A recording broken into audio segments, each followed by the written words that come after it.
में जानते हैं एडेसिव कैप्सुलाइटिस यानी कि फ्रोजन शोल्डर क्या होता है, क्या इसके कॉजेज हैं, इसके रिस्क फैक्टर्स हैं, सिम्टम्स क्या हैं और प्रिवेंशन क्या है।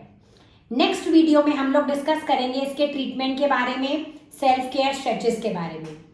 हम इस वीडियो को स्टार्ट करें इससे पहले दो बातें मैं आपसे रिक्वेस्ट करना चाहूँगी। पहला कि अगर आप इंटरनेट को देख के अपने डायग्नोसिस पे पहुंचते हैं तो ऐसा ना करें। आप प्रॉपर्ली किसी हेल्थ केयर प्रोवाइडर को मिले, वो लोग आपके बहुत सारे फैक्टर्स, आपकी हेल्थ कंडीशंस, एज, आपके कोई कॉम्प्लिकेशंस या ट्रॉमास वगैरह को असेस करके और फिर ही एक डायग्नोसिस पे आते हैं जो इंटरनेट केपेबल नहीं है करने का।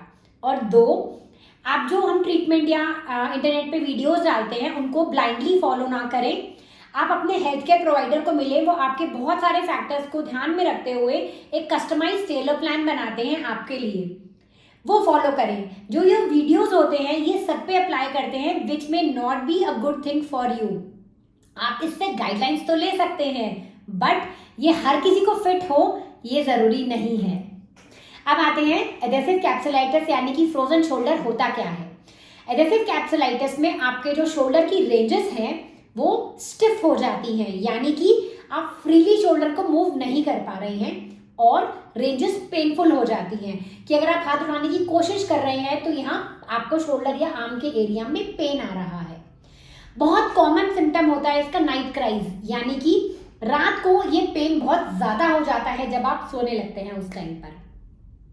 And another common symptom is आपके रेंजेस कम हो जाते हैं, यानी कि अगर नॉर्मल आप हाथ कंप्लीट ऊपर उठा पाते हैं तो अब और कम कम कम कम उठा पा रहे हैं। अब जानते हैं इसके कॉजेस क्या रहते हैं। सबसे पहला प्राइमरी कॉज होता है लैक ऑफ मोबिलिटी, यानी कि मैं बहुत सारे लोगों को जानती हूँ जो कहते हैं हम लोग एक्सरसाइजेस करते हैं, हम पार्क में मूवमेंट करते हैं जी, फिर हमारे को कैसे हो सकता है। आपको एक बात समझनी पड़ेगी, शोल्डर की ये कंप्लीट रेंज है। अगर आप इतने इतने में इसको मोबिलाइज कर रहे हैं तो ये इसकी कंप्लीट रेंज नहीं है। इसलिए जब तक हम कंप्लीट रेंज में मोबिलाइज हाथ को नहीं करेंगे, फ्रोजन शोल्डर होने के चांसेस हमेशा हाई रहेंगे। फिर इसके सेकेंडरी कॉजेज हो सकते हैं, जैसे कि कोई trauma, injury, fracture, tendon injury के बाद अगर आपको इमोबिलाइजेशन पीरियड में डाला गया है, यानी कि आप हाथ को मूव नहीं कर सकते हैं 4 या 6 या 8 हफ्ते, उसके बाद भी सेकेंडरी कॉज होता है वो एडेसिव कैप्सुलाइटिस होने का।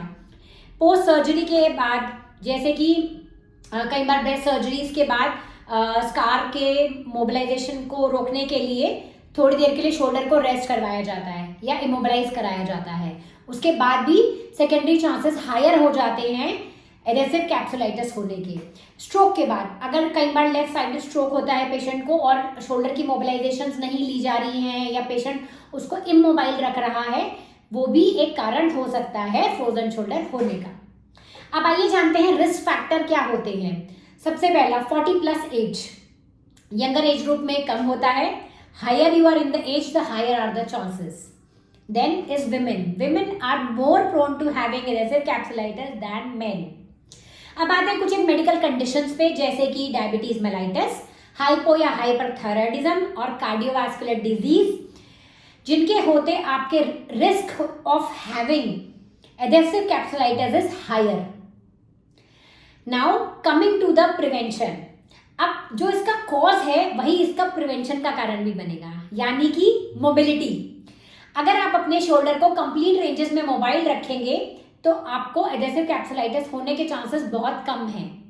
और अगर आपका पोस्ट इंजरी या पोस्ट ट्रॉमा के बाद इमोबिलाइजेशन पीरियड है तो आप अपने हेल्थ केयर प्रोवाइडर, अपने फिजिशियन, ऑर्थोपेडिशियन से डिस्कस करके अपने अर्ली मोबिलाइजेशन के बारे में उनसे बात कर सकते हैं या अपने फिजियोथेरेपिस्ट को कंसल्ट कर सकते हैं रिगार्डिंग अर्ली मोबिलाइजेशन, ताकि सेकेंडरी आपको एडेसिव कैप्सुलाइटिस या फ्रोजन शोल्डर ना हो।